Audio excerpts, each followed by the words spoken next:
Halo, kami dari kelompok 2 dan kami akan membahas materi tentang persediaan. Perkenalkan, nama saya David Akrab selaku moderator yang akan membantu materi ini. Dan perkenalkan juga teman-teman saya. Perkenalkan, nama saya Asa Maria Rosa Batista. Perkenalkan, nama saya Dersi Sarlita Yunitanta. Perkenalkan, nama saya Yuliarsi Francina Bonsele. Perkenalkan, nama saya Cindy Sofena Henu. Perkenalkan, nama saya Febronia Lydia Paramitha Putridemu. Nama saya Denis Tanaem. Oke, tanpa berlama-lama lagi, kita langsung masuk ke materi saja. Halo, saya David. Sebagai pemateri 1, saya akan berbicara mengenai klasifikasi dan penilaian persediaan. Persediaan atau inventory adalah pos-pos aktiva yang dimiliki oleh perusahaan untuk dijual dalam operasi bisnis atau sebagai bahan baku yang akan digunakan dalam membuat suatu produk. Manajemen persediaan itu sangat penting dalam menjaga kelancaran proses produksi dan biaya persediaan. Di sini ada 2 jenis sistem agar pencatatan persediaan tetap akurat. Sistem yang pertama adalah sistem perpetual. Jadi dalam sistem ini persediaan diperkirakan sebesar yang terperlukan untuk memenuhi permintaan sekarang dan di mana-mana.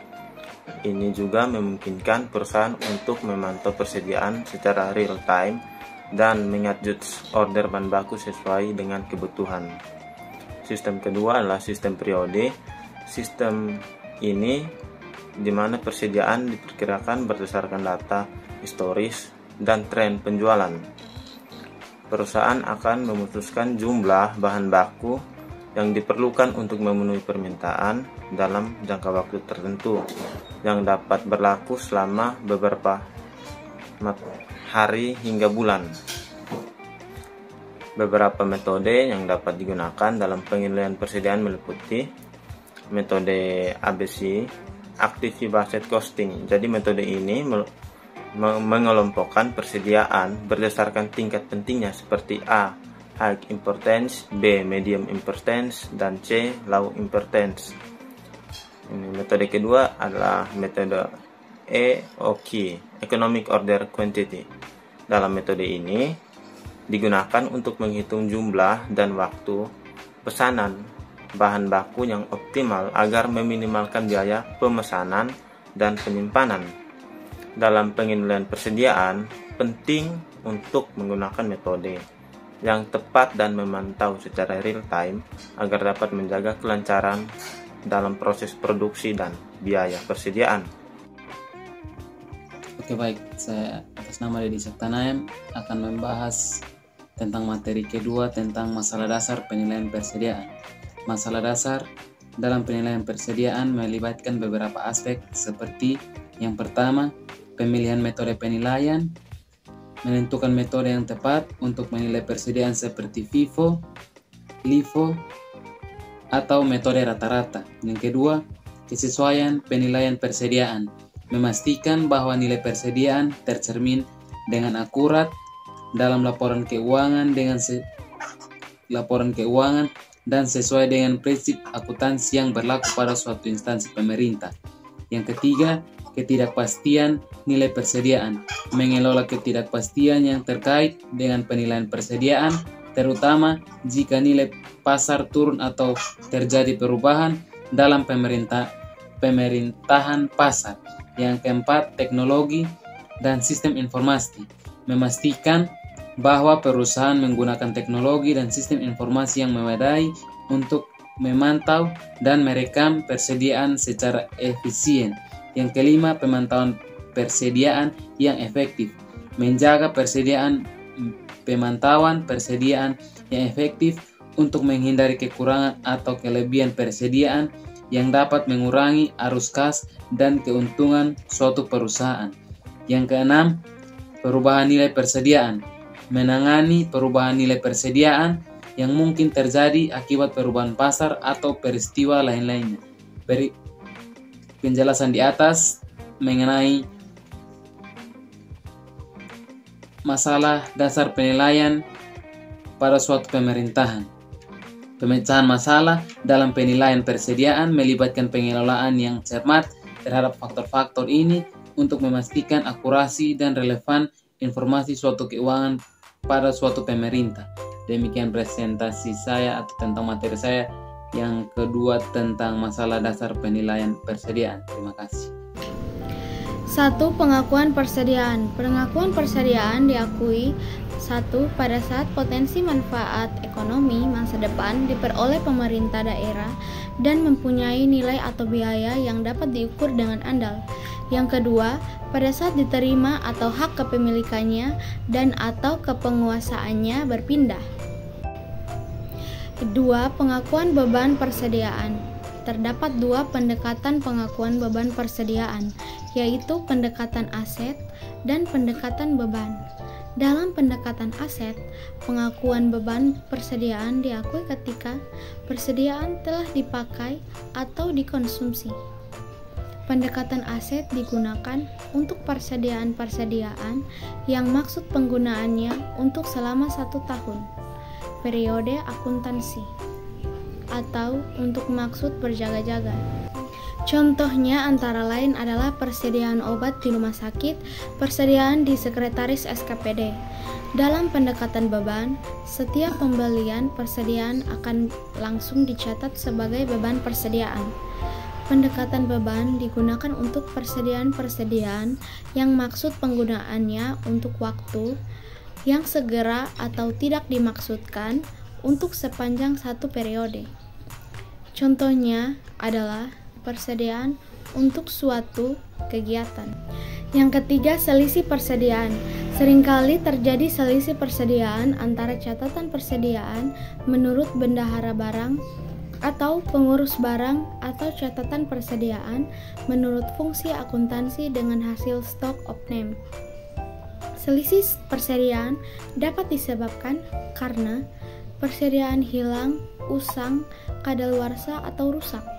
Jika selisih persediaan dipertimbangkan sebagai suatu jumlah yang normal, maka selisih persediaan ini dilakukan sebagai beban. Jika selisih persediaan dipertimbangkan sebagai suatu jumlah yang abnormal, maka selisih persediaan ini diperlakukan sebagai kerugian daerah. Saya akan membahas tentang komponen biaya persediaan. Yang pertama, biaya pengadaan. Biaya pengadaan merupakan total biaya untuk memesan dan mengadakan barang sehingga siap untuk dipergunakan atau diproses lebih lanjut. Yang kedua, pembelian. Biaya pembelian merupakan biaya yang digunakan untuk membeli barang. Jumlah barang yang dibeli dengan harga satuan barang tersebut akan sangat berpengaruh pada biaya pembelian. Yang ketiga, biaya pengadaan barang. Biaya pengadaan barang dibedakan menjadi 2 jenis sesuai dengan asal barang, yaitu biaya pemesanan merupakan seluruh pengeluaran yang timbul untuk mendatangkan barang dari luar.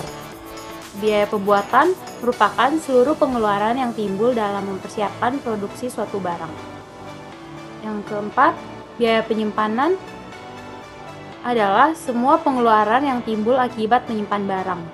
Yang kelima, biaya memiliki persediaan. Biaya ini timbul karena adanya penumpukan barang di gudang, yang berarti penumpukan modal kerja di mana modal perusahaan mempunyai ongkos yang dapat diukur dengan suku bunga bank. Yang keenam, biaya kerusakan dan penyusutan. Kerusakan atau penyusutan karena beratnya atau jumlahnya berkurang, karena hilang dapat terjadi pada barang yang disimpan sehingga akan mengakibatkan adanya biaya tambahan dalam sistem persediaan. Yang berikut, biaya gudang. Barang yang disimpan memerlukan tempat penyimpanan sehingga timbul biaya gudang. Yang berikutnya, biaya kekurangan persediaan.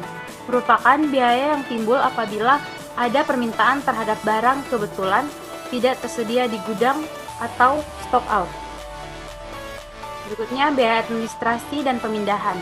Biaya ini dikeluarkan untuk administrasi persediaan barang yang ada, baik pada saat pemasaran, penerimaan barang, maupun penyimpanan, dan biaya untuk memindahkan barang dari, ke, dan di dalam tempat penyimpanan. Berikut, biaya asuransi. Barang yang disimpan seringkali diasuransikan oleh perusahaan untuk menjaga hal-hal yang tidak diinginkan seperti kebakaran. Yang berikut, biaya kadaluarsa. Perubahan teknologi dan model seperti barang-barang elektronik akan mempengaruhi penurunan nilai jual barang tersebut. Baik, di sini saya akan menjelaskan tentang asumsi arus biaya. Masalah akuntansi utama muncul saat barang yang identik diperoleh dengan biaya yang berbeda pada periode tertentu. Dalam kasus seperti ini, saat suatu barang dijual, perlu dilakukan penentuan biaya per unit, sehingga ayat jurnal akuntansi yang tepat dapat dicatat. Tujuan utama dari pemilihan asumsi arus biaya adalah untuk memilih asumsi yang paling mencerminkan laba periodik suatu kondisi yang berlaku. Terdapat 4 metode dalam asumsi arus biaya, antara lain yang pertama, identifikasi khusus. Digunakan dengan cara mengidentifikasi setiap barang yang dijual dan setiap barang dalam pos persediaan. Biaya barang yang telah dijual dimasukkan dalam harga pokok penjualan, sedangkan biaya barang khusus yang masih berada dalam tangan dimasukkan pada persediaan. Yang kedua, biaya rata-rata. Metode yang menghitung harga pos-pos yang terdapat dalam persediaan atas dasar biaya rata-rata barang yang sama yang tersedia selama satu periode. Jika menggunakan metode persediaan periodik, maka persediaan akhir dan harga pokok penjualan dihitung menggunakan metode rata-rata tertimbang. Dan jika menggunakan metode persediaan perpetual, maka menggunakan biaya metode rata-rata bergerak. Yang ketiga, freeze in, freeze out atau FIFO. Mengasumsikan bahwa barang-barang digunakan sesuai urutan pembeliannya.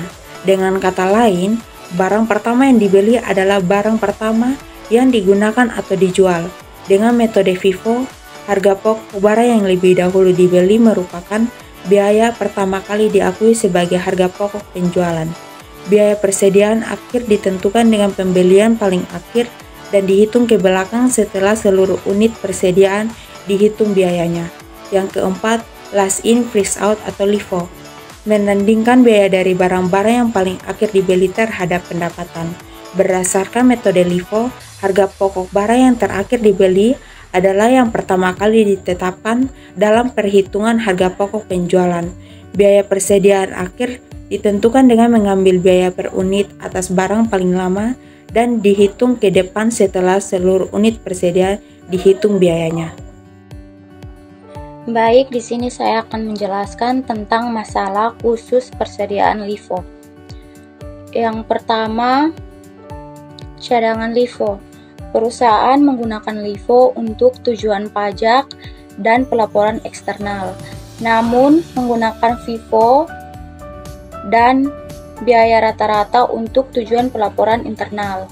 Hal tersebut dikarenakan pencatatan lebih mudah karena asumsi LIFO tidak menyerupai arus fisik produk dan perusahaan juga seringkali mendasarkan keputusan penentuan harga pada asumsi FIFO dan biaya rata-rata bukan atas dasar LIFO. Yang kedua, likuidasi LIFO.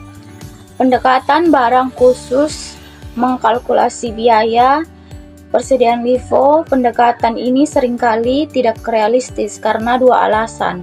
Yang pertama, jika perusahaan memiliki banyak item persediaan yang berbeda, maka penelusuran atas setiap item persediaan itu akan membutuhkan biaya akuntansi yang tinggi.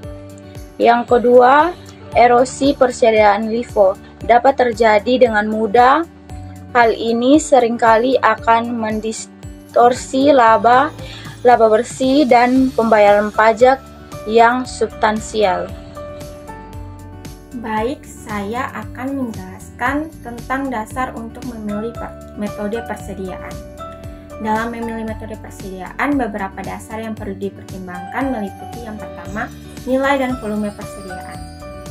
Klasifikasikan barang berdasarkan nilai dan volume penjualan dengan menggunakan metode ABC untuk mengetahui item-item kunci yang memerlukan manajemen lebih intensif. Yang kedua, biaya penyimpanan.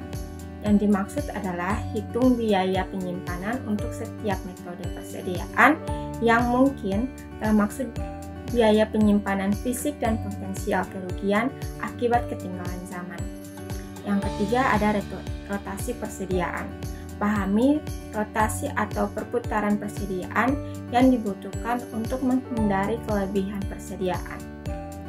Ini memastikan barang tidak berada dalam penyimpanan terlalu lama. Yang keempat, karakteristik produk. Pertimbangkan sifat produk seperti umur simpan, ketersediaan, dan variabilitas permintaan. Metode seperti FIFO atau LIFO mungkin lebih sesuai tergantung pada karakteristik produk. Yang kelima, tingkat permintaan dan pasokan. Evaluasi ketidakpastian dalam tingkat permintaan dan pasokan. Metode just in time dapat digunakan untuk mengurangi persediaan dan meningkatkan fleksibilitas. Yang keenam, ada fleksibilitas dan responsif. Pilih metode yang memberikan fleksibilitas dan responsif terhadap perubahan dalam lingkungan bisnis atau perubahan kebijakan. Yang terakhir, nomor 7, teknologi sistem informasi. Manfaatkan teknologi dan sistem informasi untuk mendukung implementasi metode persediaan. Sistem yang terkomputerisasi dapat membantu mengelola persediaan dengan lebih efisien. Jadi, pemahaman mendalam tentang kebutuhan bisnis dan karakteristik produk akan membantu kita memilih metode persediaan yang sesuai dengan konteks dan tujuan bisnis kita. Saya selaku moderator akan memberikan kesimpulan dan saran. Kesimpulan yang saya dapat berikan yang pertama itu pengendalian persediaan inventory sangat penting untuk memastikan keberlangsungan dan efisiensi dalam bisnis itu sendiri. Yang kedua, metode pengendalian persediaan inventory yang umum digunakan itu meliputi LIFO, last in, first out, ada juga FIFO, first in, first out. Yang ketiga, dalam ini mengelola persediaan inventory penting untuk selalu mengawasi kualitas produk dan jumlah stok yang ada. Yang keempat, implementasi manajemen persediaan inventory yang baik dapat membantu mengurangi biaya penyimpanan dan memastikan keberlangsungan produk itu sendiri. Sekian dari presentasi kami. Terima kasih.